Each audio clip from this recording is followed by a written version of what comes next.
Hello and welcome to Reality Recapped, where I recap all of the trashiest reality shows. If you're new here, my name is Heather. I have a degree in psychology, and it's through that lens that I watch these shows and make my comments.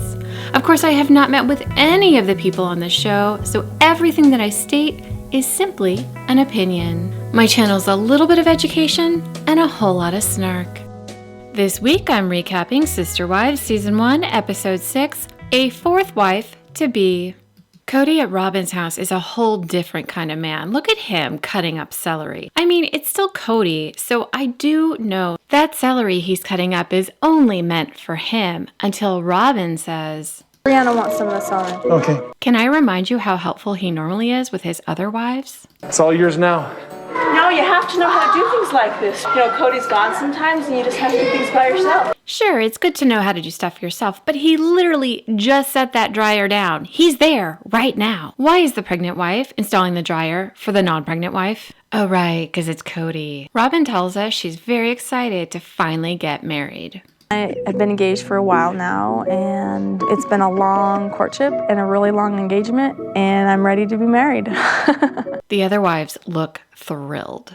So in their book, Becoming Sister Wives, Robyn talks about the courting period. When Kody and I got engaged, we didn't have enough money to get married or to help me move from southern Utah to Lehigh. Janelle offered to let me move in with her, but I was desperate to avoid this situation. Kody made a large commission on a sign that he'd been trying to sell for ages. We used this money and my tax return to help me and my kids move into my own apartment in Lehigh. I think someone maybe needs to sit down with Robyn and explain the difference between a house and an apartment, perhaps. But she's always doing this, always trying to minimize what she's getting. You know, is it an apartment? It's a little bit more expensive. Robyn goes on to say, "I know a lot of people probably misinterpreted the fact that I was given my own house as my getting preferential treatment. This was not the case at all. There was simply no other reasonable option. Could have lived with Janelle, saved them a ton of money, but okay. Could have moved into an apartment instead of a house. I mean, that's another option. That also probably would have saved you guys money." Robyn goes on to say that it was not entirely due to financial constraints that we were forced to put off our wedding. We got engaged at the end of September, and I was hoping that we could find a way to be married by December at the latest. My future sister wives were unhappy with this plan. Robyn says she quickly realized how foolish she'd been to consider getting married in December. "I didn't want my wedding to Kody to distract from the Brown family's holidays. I didn't want my event to eclipse the children's Christmas. Getting married in January was also out of the question, as it was Mary's birthday, Janelle's anniversary, and my son Dayton's birthday. February 2 posed similar problems." The funniest thing about this commentary on her trying to be sensitive to the other wives and getting married and all this stuff is that Kody kind of has a track record of doing this. I do think he's a narcissist, so it's not surprising that he lacks normal empathy levels and like sensitivity toward other people. But Mary in the book talks about when Janelle and he got married. Mary says, "One thing that was difficult was the timing of Kody and Janelle's wedding. They planned it to take place on my birthday, thinking that it wouldn't be a big deal. Looking back, I realized a lot of my issues with their marriage were really because I thought they were being extremely insensitive. And I agree, I think that is really insensitive. Fortunately," she says, "Kody's mom got involved and persuaded them to move their wedding to the date after my birthday." So as you can see, Kody has a track record of doing very insensitive things. This episode is no exception. So while they're trying to figure out the best and earliest possible date for their wedding, the television show that he had been discussing since they got engaged went from a dream to a reality. The show's producer, Tim Gibbons, sold a pilot to TLC. TLC was going to help us pay for our wedding. I knew that having a big ceremony meant the world to Kody, so I consented. But they wanted to open the show with our wedding. Kody and I vehemently objected to this. After much discussion, Kody convinced the production team to begin the show with the core family and then introduce my story. This meant, once again, pushing back my wedding. Now my courtship would be extremely drawn out, and not only that, it would be filmed, something I'd never anticipated.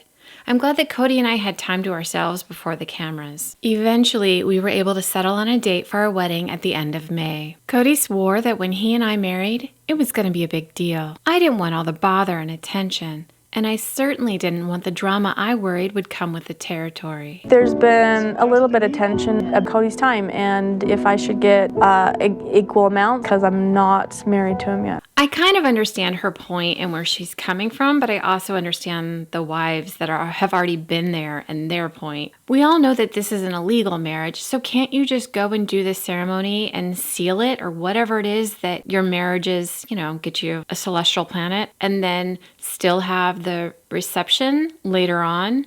Because it's not like the actual ceremony was not filmed by TLC, so it was the reception that got filmed by TLC. So why not just have that sooner, right? I mean, that seems like such a simple fix. And then everybody's happy. They are married, so she gets equal time.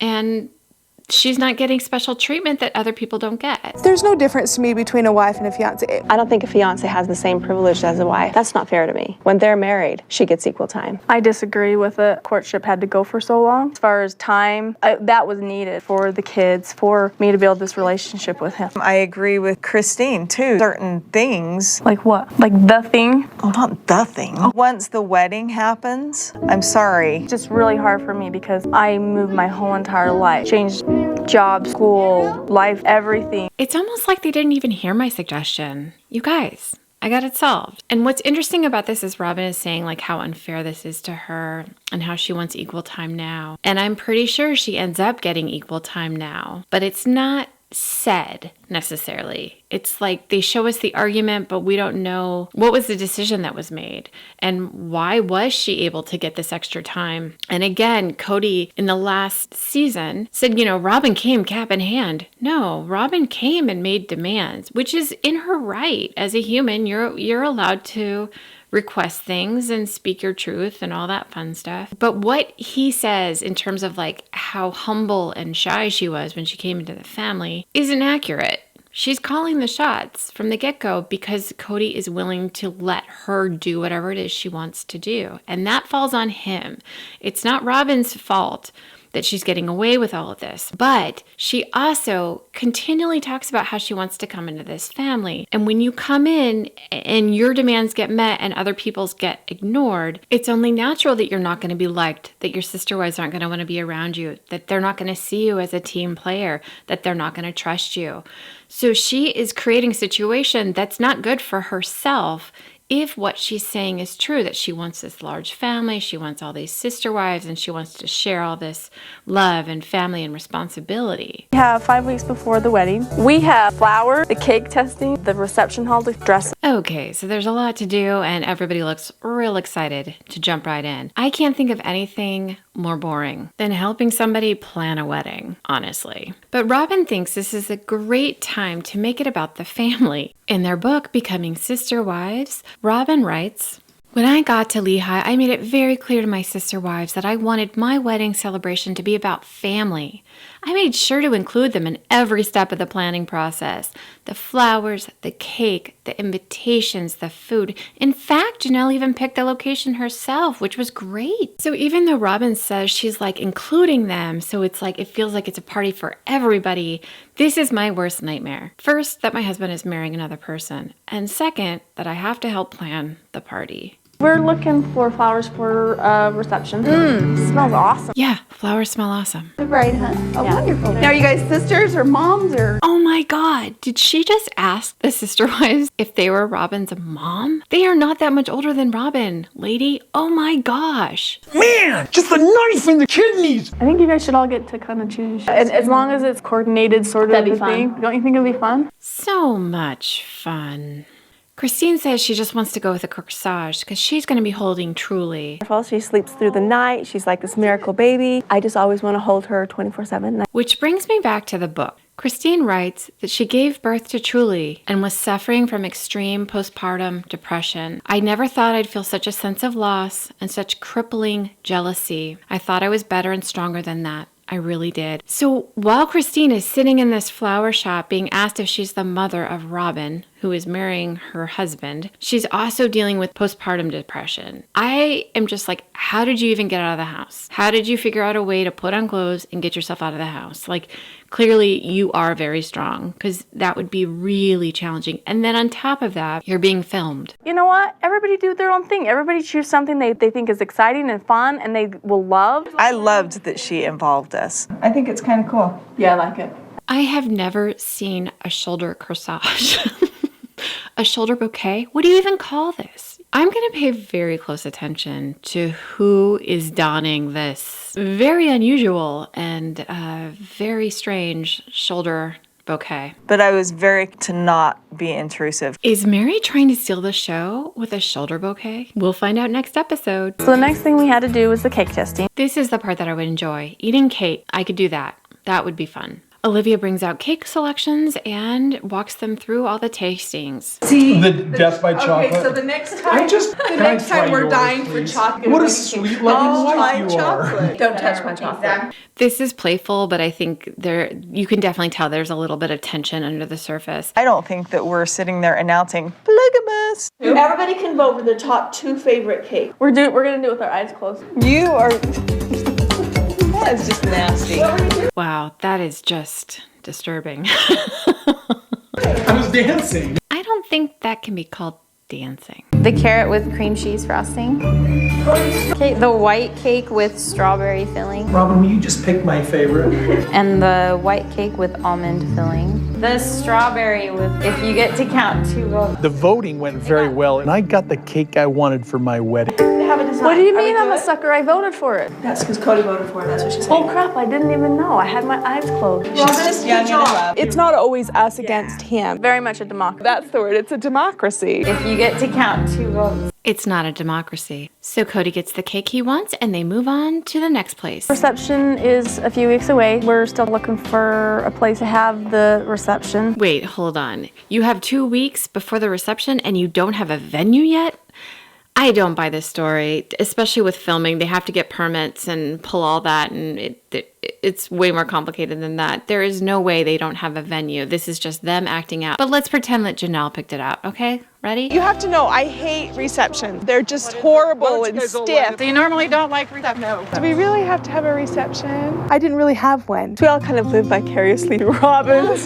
See, this is cool in here. Oh wow, that's so pretty. I was dreading the traditional. This is good. Okay, great. So now Robyn can say that Janelle picked the reception venue. The Browns find poles and talk about pole dancing, and that is a club that is going to go out of business real quick. What is Kody doing? They all go inside to discuss the menu. Again, 2 weeks before the wedding, and you don't have the menu set? What? And if you're wondering if Janelle is as bored with this episode as we are, the answer is yes. But let's skip over them harassing this venue manager and skip right to the good part of this episode, which is them trying to find Robyn's wedding dress. Go to the bridal shop and check out dresses. Just getting mad. For dresses for these 3 as well. Christine, you look cute. I love her laugh and how they're just roasting one another while they're trying on ugly dresses. This is fun, I have to say. A lot leading up to Kody and Robyn getting married. Start figuring out what our new normal is. It took a while after I got married for everything to calm down. It's not going to be like it was before. I liked it. And although each dress was gorgeous and fun, it just wasn't quite what I wanted. I didn't choose any, but yeah, it's a secret now. I know what dress I want and I have it. Oh, I got a bomb. Yeah, I got a bomb I'm dropping today. I picked the dress. You're the groom. Thanks, that's just nice to do. When is the groom ever involved with the wedding dress? It's like you cared what I wore all on our wedding. It's just not cool. Kind of a slap in the face. Yeah. It's just weird. Can I be done, please? You don't have to do this way. I need a couple of minutes. I felt betrayed because it was like Robyn was all very quiet about what her dress looked like. And then here's Kody saying, oh, well, it wasn't really for real. It wasn't funny. You look like an idiot. To ask him, not to share with anybody. For the sake of sort of protecting both experiences, I didn't feel it was necessary for you guys to know that. I would like to think that if Robyn could do this all over again, she wouldn't have done that. And Robyn said she wanted to protect both experiences. So she wanted to pretend with the women they were helping her pick out her dress when that wasn't really what was happening. This is the opposite of what Robyn says she wants. She says she wants to be close with his sister wives. You cannot come in and start lying from the get-go and hiding secrets, and it's over stupid stuff. Robyn talks a lot about what she says she wants, but her behavior time and time again shows her true intentions. And I don't see this as like a small little error. I think this is insight into kind of how she operates. She will always do what she can to get what she wants, and she's willing to hide it from everybody else. She's willing to pretend with everybody else. And what kind of security do you feel like people have when they become aware that one of the other wives is just lying and telling you what you want to hear instead of factual information? Dishonesty will do nothing but erode all these relationships. I just want to say I'm sorry. One of those times where you just do the wrong thing. I guess I could be less of a chump. You can step it up. You've chosen this. We've chosen you. We expect more. You do have what it takes, and that's why we chose you. I think Christine is trying to instill confidence and asking him to step up, but Kody definitely does not have the capability to be a good husband to one person, much less 4. That's it for this week, you guys. Thank you so much for watching. If you enjoyed the video, please consider liking and subscribing. It makes a huge difference on my end, and it doesn't cost you a thing. Have a wonderful week. Until next time.